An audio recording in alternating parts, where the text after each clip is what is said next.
Wish you happy new year, praise Lord. प्रभु आप सबों को बहुत से आशीष करे। नए साल की शुभकामनाएं आप सबों को। प्रभु यीशु मसीह में आप बढ़ते जाइए। हमारी प्रार्थना है कि हम लगातार आप लोगों के लिए प्रार्थना करते हैं ताकि आप प्रभु यीशु मसीह में बढ़ते जाइए। ये 2026 आपके लिए आशीष का कारण होने पाए। प्रभु यीशु मसीह में आप बढ़ते जाइए।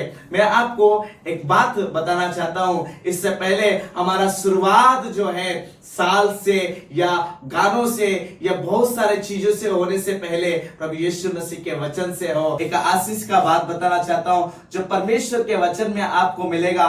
प्रकाशित वाक्य और उसका 3रा अध्याय और उसका 11 पद में ऐसा लिखा हुआ है कि मैं शीघ्र आने वाला हूं, जो कुछ तेरे पास है उसे थामे रहे।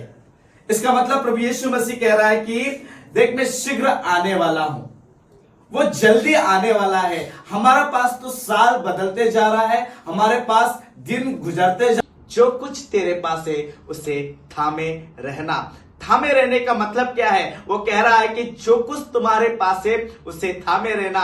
मतलब आपका विश्वास, आपका भरोसा, आपका धीरज, आपका प्रेम, आप उसे थामे रहिए। आपका प्रेम, आपका धीरज, आपका विश्वास जो है कहीं ना कहीं शैतान के द्वारा या उसके कामों के द्वारा आपके जीवन में अशांति ना हो, ना ही आप उससे उलझने पाए। पर मैं आपको बताना चाहता हूं, आपको आपके पास परमेश्वर ने जो वरदान दिया है उसे थामे रहिए, ताकि परमेश्वर का वचन कहता है आगे में ऐसा लिखा हुआ है, कोई तेरा मुकुट छीन ना ले। इसका मतलब साफ है कि एक ऐसा मुकुट हमारे लिए रखा गया है जो जीवन को हमें पहुंचा सकता है, जो इन सारे कामों में वो जब आएगा हमारे लिए एक मुकुट देगा, एक ताज देगा, और उसके लिए हमें अपने जीवन को तैयारी करने की जरूरत है। यानी कि आपका मुकुट भी कोई छीन सकता है अगर आप अपने धीरज को, आप अपने विश्वास को, आप अपने बातों को या अपने परमेश्वर पर भरोसे को अगर आप थामे नहीं रहेंगे तो उस मुकुट को भी, जो जीवन का मुकुट हमें देने वाला है, उसे कोई छीन सकता है।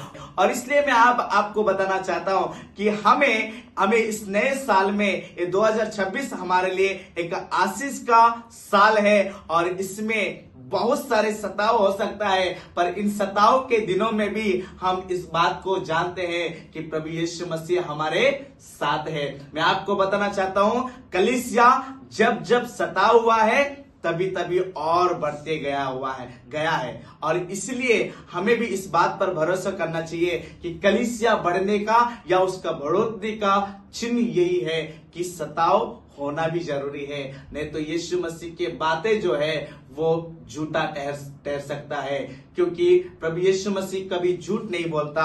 उसने कहा है मेरे जाने के बाद लोग तुम्हें सताएंगे, मारेंगे, महासभाओं में लेकर जाएंगे, और इसलिए हमें उस बात पर विश्वास करना चाहिए। इन सारे गुजर में एक बात तो तय है कि मनुष्य का पुत्र आएगा, हमारा न्याय करेगा, और इसलिए हमें अपने धीरज, अपने विश्वास, अपने भरोसे को थामे रहना जरूरी है।